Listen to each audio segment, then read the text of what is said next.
사랑입니다. 그 사랑을 경험하면 우리가 예배하지 않을 수 없습니다.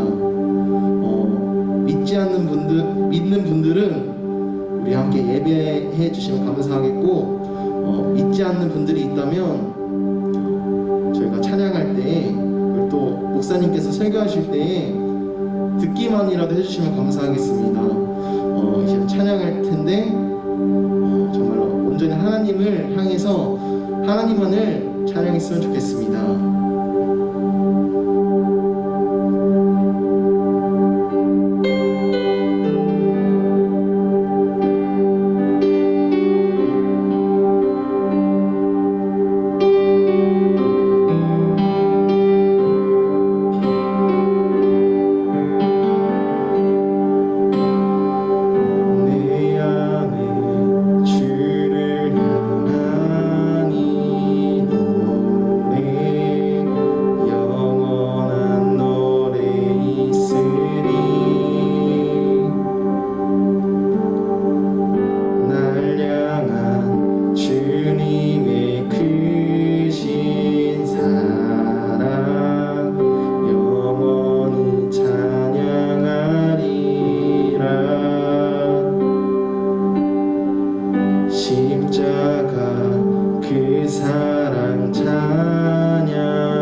영원히 찬양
예배합니다.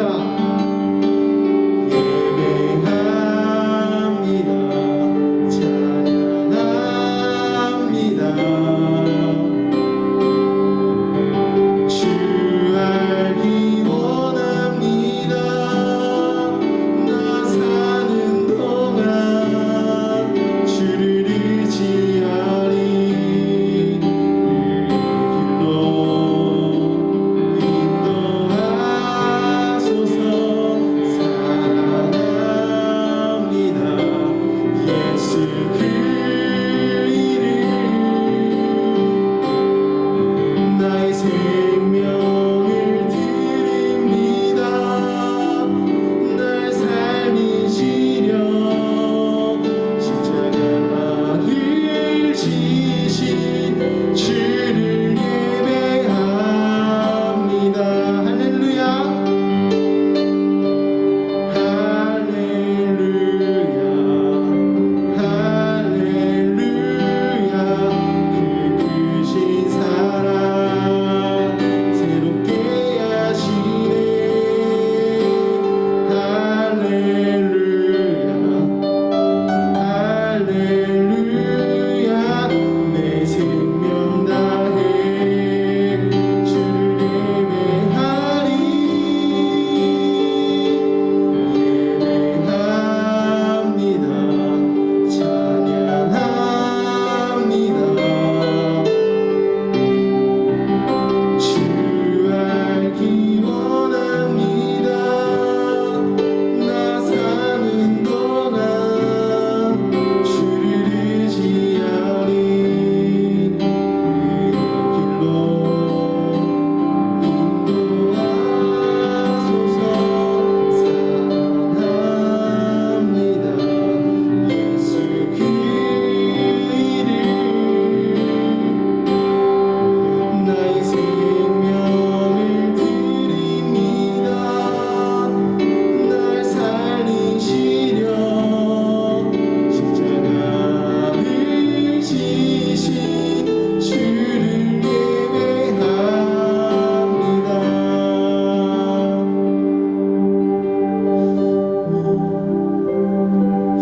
사랑의 하나님, 우리가 하나님 예배합니다. 우리가 받은 사랑이 있기에 우리가 하나님 예배하고 나옵니다. 우리가 찬양할 때, 우리가 예배할 때 온전히 하나님만 찬양할 수 있게 해주시옵고, 우리가 있는 곳곳마다 우리와 항상 함께 해주시옵소서. 그리고 성령님께서 우리 함께하여 주셔서 우리가 다치지 않고 건강하고 안전하게 우리가 세상들 살아갈 수 있게 해주시옵소서. 감사합니다. 예수님의 이름으로 기도드립니다. 아멘.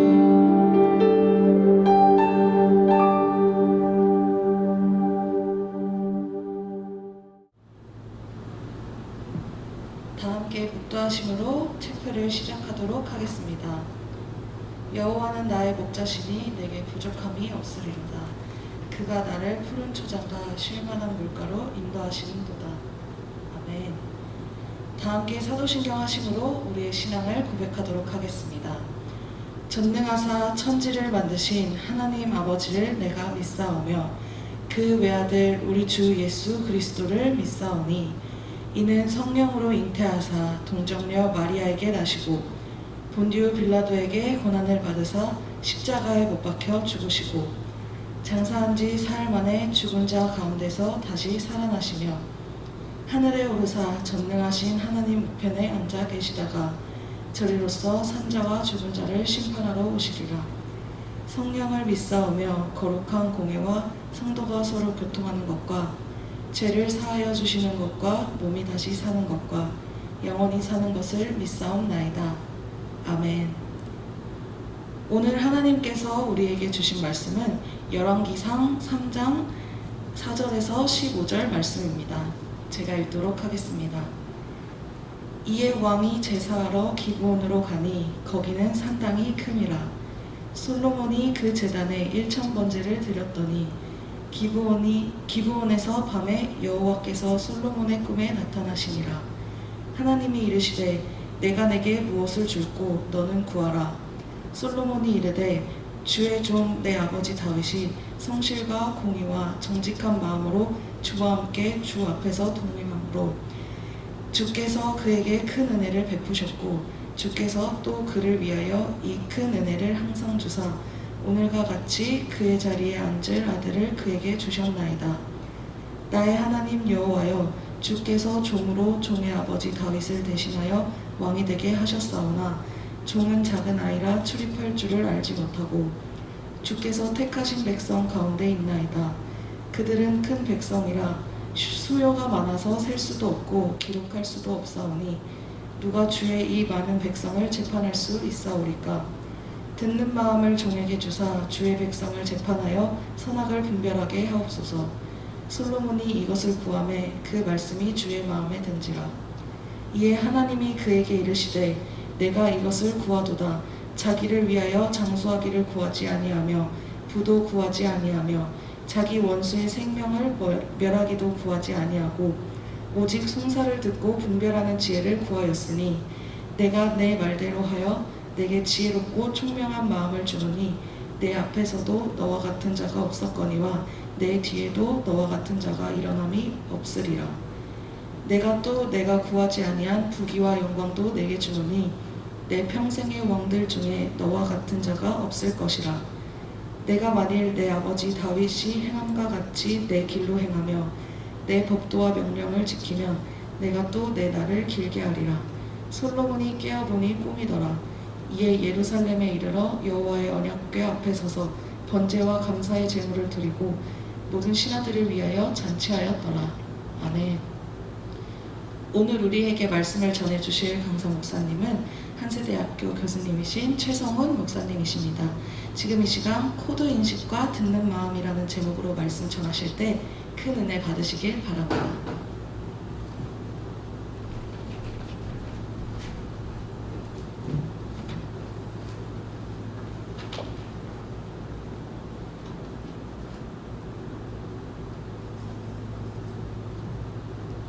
할렐루야, 여러분 반갑습니다. 2020년 2학기 챔플을 통해서 여러분을 이렇게 만나게 된 것 감사하고 참 반갑습니다. 저는 오늘 코드 인식과 듣는 마음이라는 제목으로 하나님 말씀을 나누도록 하겠습니다. 잠깐 기도하죠. 할렐루야, 사랑하는 하나님 감사합니다. 2020년 2학기 챔플 통해서 우리 교회 한세대학교 학생들과 만나게 해주시면 감사합니다. 이 시간 종의 입술을 통하여 하나님의 말씀이 선포될 때 귀한 듣는 마음과 지혜로운 깨달음을 허락하여 주옵소서. 예수 이름으로 기도하옵나이다. 아멘. 프랑스의 문화인류학자인 클로테르 라파이유라는 사람이 있습니다. 그분이 인간 행동의 배후에 있는 어떤 무의식적인 구조가 굉장히 중요하다고 강조를 했는데 그것을 이제 컬처 코드라고 문화 코드라고 말을 합니다. 이것은 각 나라의 문화에 영향을 미치고 있는데 예를 들면 프랑스어로 남성은 명사형입니다. 그건 르 솔레이라는 것인데 프랑스에서 이렇게 태양이라고 이제 태양은 남성 명사인 르 솔레이인데 프랑스에서 태양이라고 하면 대부분의 사람들은 태양왕 루이 14세를 떠올릴 겁니다. 반대로 여성은 달을 뜻하는 여성 명사 라 루입니다. 그래서 화장을 할 때도 프랑스 사람들은 남성은 해처럼 빛나고 이렇게 태양처럼 빛을 발한다고 생각을 하고 여성들은 그 달처럼 태양빛을 반사한다고 생각을 했습니다. 그래서 프랑스 여성들은 해처럼 빛나는 색조 화장을 하지 않습니다. 그것을 굉장히 천박하게 여기고요. 그래서 프랑스 여성들은 달처럼 은은하게 이렇게 배어 나오는 자연스러움을 강조하는 그런 은은한 화장을 하는데 공을 많이 들입니다. 재밌는 것은 독일 사람들에게 있어서 이 태양과 달이라는 것은 완전히 성이 뒤바뀐 것이라는 사실이죠. 독일 사람들에게 태양을 뜻하는 디조네라는 것은 여성형입니다. 디라는 여성 적두사가 붙기 때문이죠. 독일 사람들은 여성들이 식물을 자라게 하는 따사로운 햇빛처럼 아이들을 양육하고 또 가정을 밝게 한다고 생각을 합니다. 반대로 남성은 완전히 정반대적 프랑스와 데어몬트라고 해서 남성은 독일에서 어두움이고 그리고 우울함이고 뭐 이런 것을 상징합니다. 자동차에 대해서도 각국의 코드가 엇갈리죠. 자동차에 대한 미국인들의 코드는 개성입니다. 아이덴티티라는 것이죠. 그래서 미국에서는 주마다 조금 다르긴 한데 14세가 되면 러너스 퍼밋이라고 해서 이제 운전면허를 딸 수가 있고요. 그러니까 기본적인 운전을 배울 수가 있게 되고요. 16세가 되면 운전면허를 이제 취득을 해서 운전을 하고 다닐 수가 있습니다. 그래서 미국에서 자동차에 대한 이미지, 문화 코드는 이것은 개성이고, 그래서 휴일에 드라이브를 즐기고 처음에 면허를 따서 자동차에 탑승했을 때 그런 기분을 잊지를 못합니다. 그런데 독일 사람들의 자동차에 대한 코드는 무엇일까요? 독일 사람들의 자동차에 대한 문화 코드는 엔진입니다. 독일 사람들에게 있어서 모름지기 자동차라는 것은 힘이죠. 엔진의 성능이 가장 자동차의 품질을 좌우하는 관건이죠. 그래서 과거에 독일의 다임러 그룹이 미국의 크라이슬러 그룹을 인수했을 때 개성이 좀 뚜렷한 차 중에 하나가 PT 크루저라는 게 있었습니다. 이 독일 경영진이 볼 때 PT 크루저는 별로 그렇게 성능이 좋지 못한 평범한 차입니다. 그런데 미국 사람들이 볼 때 PT 크루저가 조금 이제 클래식하게 생기기도 하고 마더하게 생기기도 했기 때문에 굉장히 열광적으로 이 PT 크루저를 샀었죠. 구매를 했죠.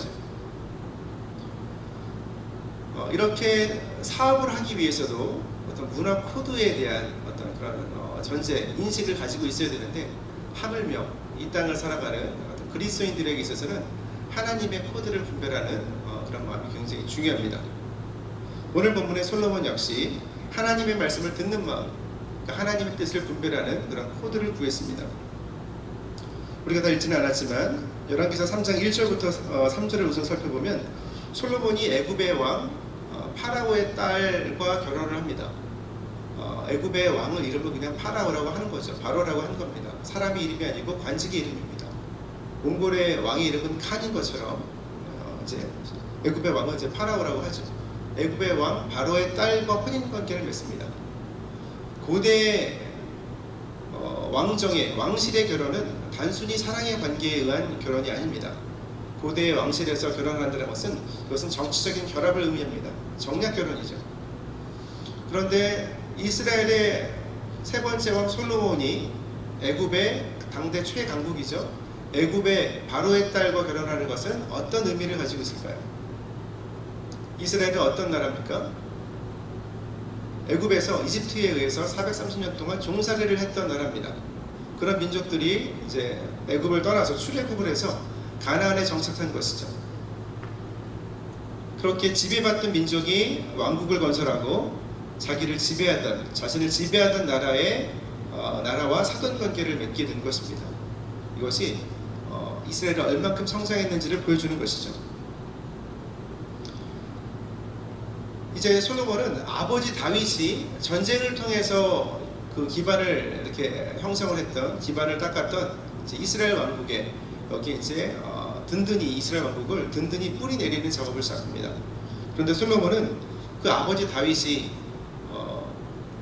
다윗 생전에 숙청해야 될 사람들이 있습니다. 다윗의 사촌 동생 요압 장군이 대표적인 사례고요. 그리고 다윗이 압살롬의 반역 때 도망갔을 때 그때 따라오면서 저주를 퍼부었던 베냐민 지파의 시므이, 이런 사람들을 숙청해야 되는데 다윗 당대에는 숙청하지 못합니다. 그런데 이제 죽기 전에 유언을 남기죠. 솔로몬에게. 그때 지혜라는 말을 계속 반복합니다.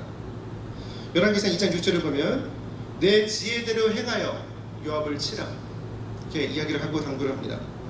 그리고 시므이를 징계하라고 당부할 때도 열왕기상 2장 9절을 보면 너는 지혜 있는 사람이므로 그에게 행할 일을 알지니 라고 말을 합니다.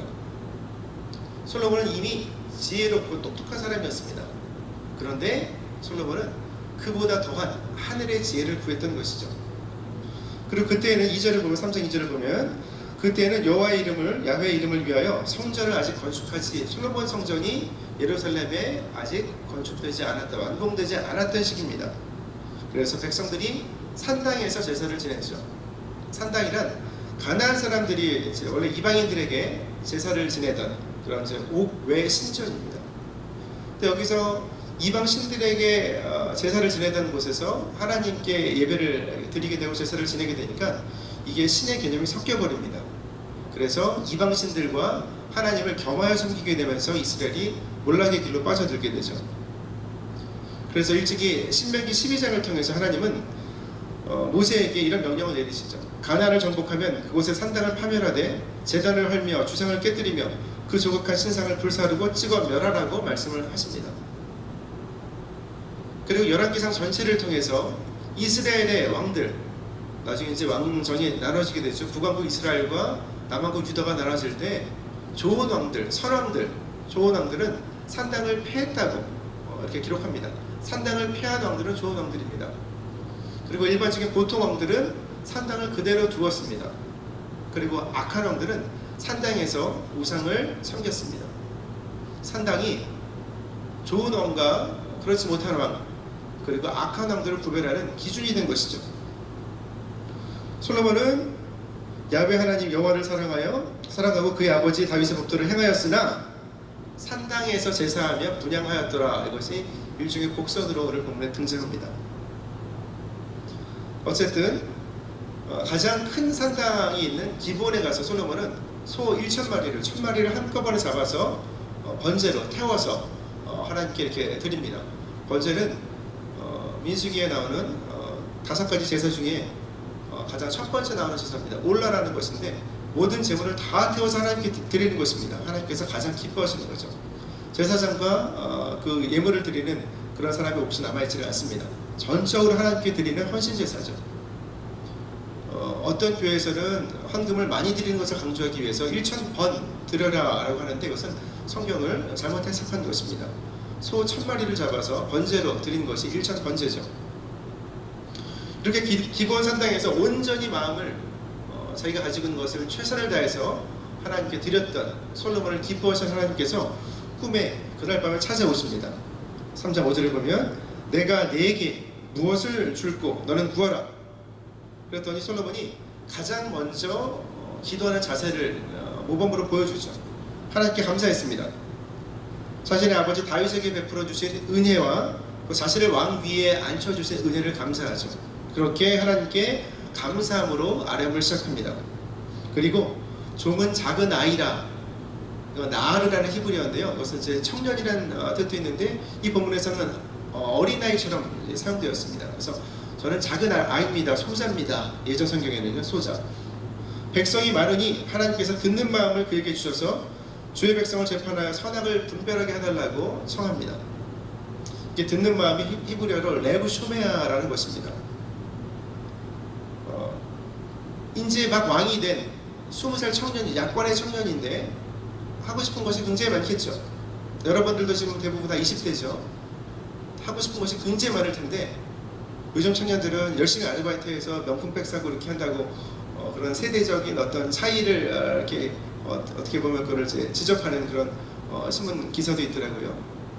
다 개인의 뭐 자유기는 하지만 너무 힘든 우리 청년 세대들이 작은 어떤 소확행이라고 하죠. 작은 행복이라도 맛보기 위해서 열심히 일을 해서 자기가 원하는 것을 또 이렇게 얻는 그런 경우를 많이 봅니다. 그런데 20세에 불과한 솔로몬은 다른 것을 구하지 않고 백성들의 수가 너무 많습니다. 그들의 말을 잘 듣고 그들을 재판하는 데 필요한 선악을 분별할 수 있는 듣는 마음, 레브 쇼메아를 저에게 허락하여 주옵소서 라고 기도를 하죠. 레브 쇼메아는요, 듣다, 순종하다라는 뜻의 이제 샤마라는 동사에서 난 것입니다. 그리고 레브라는 것은 생각의 중심, 마인드, 마음 이런 뜻입니다. 그러니까 듣는 마음, 레브 쇼메아라는 것은 솔로몬의 이제 이 구절에서의 의미는 하나님의 말씀을 듣고 하나님의 뜻을 분별할 수 있는 지혜로운 마음을 주시옵소서라고 기도를 한 것이죠. 지식이 삶을 살아가는 데 필요한 내용을 의미한다면 지혜라는 것은 그 내용을 각각의 상황에 맞게 분별해서 적용할 수 있는 능력을 말합니다. 이미 솔로몬은 지혜로운 사람이고 지식이 많았던, 온전히 왕위를 준비했던 사람입니다. 그런데 수많은 이 큰 왕국에서 수많은 백성들을 눈앞에 두고 가장 먼저 자기의 뜻보다 하나님의 뜻을 먼저 헤아린 것이죠. 그래서 하나님의 뜻을 분별하고 하나님의 말씀을 듣고 지혜롭게 행할 수 있는 듣는 마음을 구한 것입니다. 하나님의 지혜는, 하나님의 말씀을 듣는 하나님의 지혜는 우리가 사람의 말을 들을 때에도 그 말을 헤아리고 분별할 수 있도록 그런 지혜로 연결이 됩니다. 그렇게 듣는 마음을 구한 솔로몬의 기도가 하나님의 마음에 합합니다. 3장 10절을 보면 그렇기 때문에 그 말씀이 주의 마음에 든지라. 그래서 하나님이 세 가지 은혜의 약속을 주시죠. 하나님 11절을 보시면 네가 이것을 구하도다. 자기를 위하여 장수하기를 구하지 아니하며 부도 구하지 아니하며 자기 원수의 생명을 멸하기도 구하지 아니하고 오직 송사를 듣고 분별하는 지혜를 구하였으니. 그러면서 세 가지 약속을 주십니다. 12절 내가 내 말대로 하여 네게 지혜롭고 총명한 마음을 주노니. 첫 번째, 지혜롭고 총명한 마음, 듣는 마음을 주십니다. 내 앞에도 너와 같은 자가 없었거니와 내 뒤에도 너와 같은 자가 일어남이 없으리라. 두 번째, 부와 영광을 주십니다. 부와 권력이죠. 내가 구하지 아니한 부귀와 영광도 네게 주노니 네 평생에 왕들 중에 너와 같은 자가 없을 것이라. 지혜와 부와 권력을 주시고 세 번째로 장수의 복을 주시는 거죠. 14절 네가 만일 네 아버지 다윗의 행함같이 내 길로 행하며 내 법도와 명령을 지키면 내가 또 나를 길게 하리라. 솔로몬이 깨어보니 꿈입니다. 그래서 예루살렘에 와서 하나님의 언약궤 앞에, 법궤 앞에서 번제와 감사제물을 또 드리고 신하들과 함께, 모든 신하와 함께 잔치하면서 하나님께 영광을 돌립니다. 하나님께서 주신 첫 번째 약속, 지혜의 성취는요, 이어지는 열왕기사 3장 16절 이하의 본문에 이어집니다. 거기 3장 16절에서 28절을 통해 드러나게 되죠. 몸을 파는 여성 창기가 2명 있습니다. 이 두 여성이 사흘 간격으로 이제 아이를 낳습니다. 근데 한 여성이 실수로 아이를 잘 돌보지 못한 모양이에요. 자다가 이제 아이를 이제 아이가 어머니한테 이제 깔려서 질식산 것으로 추정이 됩니다. 아이가 죽습니다. 그러니까 아이가 이제 죽은 그 어머니가 다른 아이를 데리고 와서 자기 아이라고 이제 주장을 하는 것이죠. 그러니까 분쟁이 생깁니다. 여러분 잘 아는 내용이죠. 여러분 너무나 잘 알려진 내용입니다. 그래서 오늘날의 대법원격이죠. 삼심제를 보면 왕 앞에까지 왔다는 것은 이것이 이제 그 지방에서 이게 논란이 굉장히 많았다는 얘기죠. 그 누구도 여기에 대해서 지혜로운 답을 주지를 못합니다. 판결을 내리지 못합니다. 왕 앞으로 이 아이를 이제 살아있는 아이를 내려옵니다. 그리고 서로 두 여성이 자기 아들이라고 주장을 하는 것이죠. 솔로몬이 칼을 가지고 오라고 하죠. 그리고 그 아이를 반으로 나눠서 두 여성에게 나눠주라. 그러니까 친모. 원래 실제 어머니는 마음이 불붙는 것 같습니다. 자기 아이가 이렇게 죽는 것보다 반으로 쪼개져서 죽는 것보다 차라리 다른 여자가 이 아이를 키우는 것이 기르는 것이 낫다는 얘기죠. 저 여자에게 주시옵소서 청하죠. 그런데 친모, 생모가 아닌 그 여성은 그렇게 하시지요. 그러면서 제 것도 되지 말고 저 여자 것도 되지 말게 하옵소서라고 얘기를 합니다. 그러면서 솔로몬 왕이 아이를 죽이지 말라고 한 사람이 친어머니라고, 그것이 어머니의 마음이라고 이렇게 헤아리죠. 그리고 이렇게 판결을 지혜롭게 내립니다. 3장 28절을 보면 온 이스라엘이 왕이 심리하여 판결함을 듣고 왕을 두려워합니다. 왕의 권위가 서게 되는 것이죠. 하나님의 사람이구나. 이는 하나님의 지혜가 그의 속에 있어 판결함을 봄이더라. 이렇게 이런 일화를 통해서 솔로몬의 지혜가 증명이 됩니다. 입증이 되는 것이죠. 역대하 9장 5절 6절을 보면 스바의 여왕이 와서 솔로몬의 명성을 듣고 찾아옵니다. 여러 가지 질문을 통해서 솔로몬을 시험합니다. 마지막으로는 이렇게 이제 감탄을 하는 거죠. 내가 내 나라에서 당신의 행위와 당신의 지혜에 대하여 들은 소문이 진실하도다. 내가 그 말들을 믿지 아니하였더니 이제 와서 본즉 당신의 지혜가 크다 한 말이 그 절반도 못되니 당신은 내가 들은 소문보다 더하도다. 이렇게 솔로몬의 지혜를 칭송합니다. 나중에 또 솔로몬의 아내가 되죠. 두 번째, 부와 권력, 부와 영광을 주시겠다는 하나님의 약속이 역대하 1장 15절 9장 27절을 보면 성취되는 것이 드러납니다. 왜냐하면 솔로몬의 왕궁이 있고 하나님의 성전이 있는 예루살렘에서 은과 금을 돌같이 여겼다고 합니다. 금과 은이 굉장히 많은 것이죠. 그리고 굉장히 비싼 원목이죠. 백향목을 평지의 뽕나무와 같이 만티했다. 굉장히 많은 물자들이 있는 것이죠. 역대 9장 20절에도 솔로몬 시대에는 금이 너무 많아서 은은 귀하게 여기지도 않았다라고 이렇게 기록하고 있습니다. 이어지는 역대하 9장 21절에서는 솔로몬에게 금과 은, 코끼리, 상아, 원숭이, 공작 이런 희귀한 동물들도 다 예루살렘에 다 모여들게 됩니다. 당대 최강대국으로 등극하게 되는 것이죠. 고대 근동에서 군사력도 굉장히 중요하죠. 오늘날 군사력으로 본 최강국이 이제 미국과 중국, 러시아, 한국, 일본 이런 나라들이 있습니다. 고대 근동에서 군대의 힘을 대변하는 것은 병거, 오늘날의 전차입니다. 그리고 기마병, 마병이죠. 근데 솔로몬은 역대 1장 14절, 9장 25절을 보면 1,400의 병거를 거느립니다. 그리고 4,000의 병거매는 말의 외양간이 있고요. 그리고 12,000명의 마병, 기마병을 거느립니다. 병거가 1,400이라는 것은 굉장히 의미가 있는데요. 이것뿐만 아니라 잠깐 이제 이런 병거와 마병들, 말들을 중개하는 중개 무역을 통해서 막대한 이익을 얻게 됩니다. 이스라엘이 출애굽할 때 전 애굽 각지에서 모든 병거를 끌어모았을 때 애굽의 병거가 몇 대였을까요? 여러분 기억나십니까? 그때 하나님의 홍해에서 이 바로 왕과 바로 왕의 군대를 다 홍해에서 수장시켜 버림으로써 이제 그 후환의 싹을 다 잘라버리셨죠. 이스라엘은 마음 놓고 뒤를 두려워하지 않고 가나안으로 전진할 수 있었습니다. 솔로몬은 1,400의 병거를 가지고 있었습니다. 출애굽 당시에 애굽 전국 각지에서 끌어모은 병거의 수는 600에 불과합니다. 그러니까 솔로몬의 이 병거, 마병, 이 위력이 얼마나 대단한지 여러분 짐작하실 수 있을 겁니다. 두 번째 약속도 부와 권력, 부와 영광도 이루어지게 되는 것이죠. 세 번째로 장수의 복입니다. 근데 이것은 조건이 붙죠.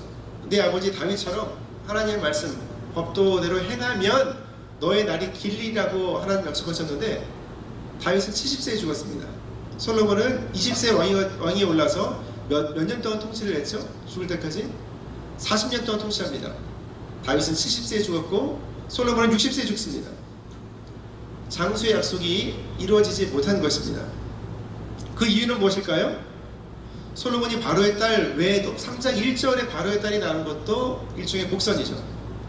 바로의 딸 외에도 열왕기상 11장 1절을 보면 수많은 이방의 여인들을 사랑해서 그들이 섬기는 이방신들을 함께 섬겼기 때문입니다. 하나님의 말씀을 듣는 마음이 점점 희석되고 사라지게 된 것이죠. 처음에는 솔로몬이 단순히 정략 결혼의 일환으로 아내들을 많이 거느립니다. 그런데 후궁 700명과 첩 300명, 1000명은 그 한도를 넘어가죠. 결국 1,000명이 넘는 여인을 거느렸던 솔로몬은 그 여인들 때문에 무너지기 시작합니다. 시돈 사람의 여신 아스타롯을 섬기고요, 암몬 사람의 밀곰을 섬깁니다. 모압의 금오스를 위해서 예루살렘에 산당을 짓습니다. 열왕기상 11장 3절에서 7절을 보면 암몬 자손의 몰록을 위해서도 산당을 짓습니다. 그러면서 하나님으로부터 떠나가게 됩니다. 열왕기상 11장 8절은 솔로몬이 하나님이 아니라 자기 여인들을 위해서 산당을 짓고 우상을 섬겼다고 기록하고 있습니다. 그러면서 이스라엘 왕실은 우상 숭배로 얼룩져 버립니다. 진노하신 하나님께서 솔로몬에게 2번이나 직접 나타나시죠. 그런데 솔로몬은 마음을 돌이키지를 않습니다. 결국 나라를 빼앗기는 심판 선고를 듣게 되는 것이죠. 솔로몬은 지혜의 책이죠. 잠언서를 기록한 사람입니다. 잠언서 9장 10절을 통해서 여호와를 경외하는 것이 지혜의 근본이라고 주장했던 사람입니다. 그런데 솔로몬의 말년은 그 지혜로부터 벗어납니다. 그 이유가 뭐죠? 하나님의 음성을 듣는 마음에서 떠나서 사람의 음성을 듣고 여인들의 음성을 듣고 하나님께서 주신 지혜와 부와 권력을 가지고 사람들이 자신을 칭송하는 그 말에 귀를 빼앗겨 버렸기 때문에 그렇습니다. 듣는 귀를 빼앗긴 솔로몬은 듣는 마음을 빼앗겨 버린 것이죠. 하나님의 코드를 인식하지 못하고 이제는 하나님과 불통하는 그런 사람으로 전락해 버렸기 때문에 그렇습니다. 하나님의 음성을 들을 때 잠언 4장 23절을 통해 솔로몬은 모든 지킬 만한 것 중에 더욱 내 마음을 지키라, 생명의 근원이 이에서 남이니라 라고 고백했던 사람입니다. 그런데 사람의 음성에 귀를 빼앗긴다면 하나님이 보내신 대적들에 의해서 불안한 그런 신세로 전락하게 됩니다. 열왕기상 11장 14절, 23절, 26절을 보시면 에돔 사람 하닷이 일어나서 솔로몬을 대적합니다. 다메섹의 느손이 또 그를 대적합니다. 신하 중에서 여로보암이 솔로몬을 대적하고 결국 아들 르호보암 때에 여로보암이 반란을 일으킵니다. 그래서 이스라엘이 북왕국 이스라엘과 남왕국 유다로 쪼개지는 운명을 맞이하게 되는 것이죠. 듣는 마음, 하나님의 코드를 인식하는 마음을 잃어버린 후에 왕 개인의 삶도 무너지고 왕국도 무너지기 시작한 것입니다.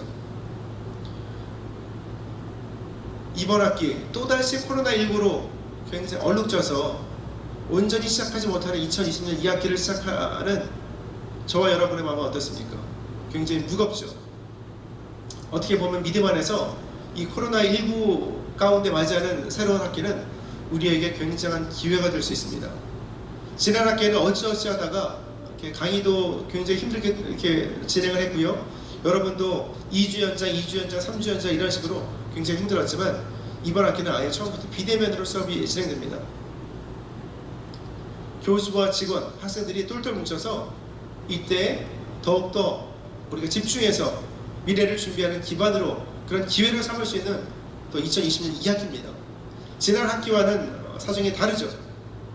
저도 더 열심히 낼 거고요. 여러분도 지난 학기와 다른 그런 모습으로 하나님의 말씀을 듣는 마음으로 하나님의 말씀을 통해서 하나님의 뜻을 분별하고 여러분 앞에, 저와 여러분 앞에 놓여진 삶 가운데 최선하게 충실하게 임하는 그런 삶을 통해서 2020년 2학기를 귀한 기회로 활용해 보시길 바랍니다. 하나님의 코드에 민감하면 세상의 코드도 깨달아서 분별할 수 있게 됩니다. 여러분이 하나님 안에서 품은 그런 귀한 인생의 계획이 있다면 이번 학기를 통해서 하나님의 뜻에, 하나님의 말씀에, 하나님의 코드에 민감해서 그 듣는 마음을 가지고 세상을 바라보는 눈도 변해서 세상의 소리를 들을 때 그것을 분별할 수 있는 지혜 또한 하나님께서 허락하실 때 이번 학기를 새로운 도약의 발판으로 삼는 저와 여러분 다 되시기를 주님의 이름으로 축복합니다. 자, 기도하고 축도를 마치죠. 할렐루야. 하나님 감사합니다. 어려운 가운데, 혼란한 가운데 2020년 2학기, 새 학기를 맞이합니다. 무엇보다도 눈동자처럼 우리를 지켜보시는 하나님의 은혜 가운데 이번 학기를 하나님께 예물로 드리기를 원합니다. 하나님의 말씀을 통해 하나님과 교제하고 동행하며 하나님의 뜻을 분별하는 하나님의 말씀을 듣는 마음을 허락하여 주셔서 그 듣는 마음을 중심으로 2020년 2학기 온전히 충성을 다하여 또 새로운 도약, 새로운 전진으로 가는 발판으로 삼기를 원합니다. 하나님의 음성을 듣고 하나님의 코드를 인식할 때 세상의 흐름을 분별하고 세상 가운데 준비해야 되는 모든 부분들을 분별할 수 있음을 믿음으로 바라봅니다. 힘주시고 능력 주시는 하나님께서 우리 한 세대 학생들 한 사람 한 사람 마음 가운데 임하여 주셔서 하나님의 말씀을 듣는 마음 가운데 한없는 은혜의 열매 맺을 수 있는 귀한 복을 허락하여 주옵소서. 지금은 우리의 머리 되신 예수 그리스도의 은혜와 아버지 하나님의 극진하신 사랑과 보혜사 성령님의 내주 충만 교통하심이 2020년 2학기 하나님의 말씀을 들으며 듣는 마음을 중심으로 승리하기를 다짐하는 사랑하는 우리 한세대학교 학생들 머리 위에 우리 모든 교직원 공동체 위에 지금으로부터 영원토록 함께 계실지어다. 아멘.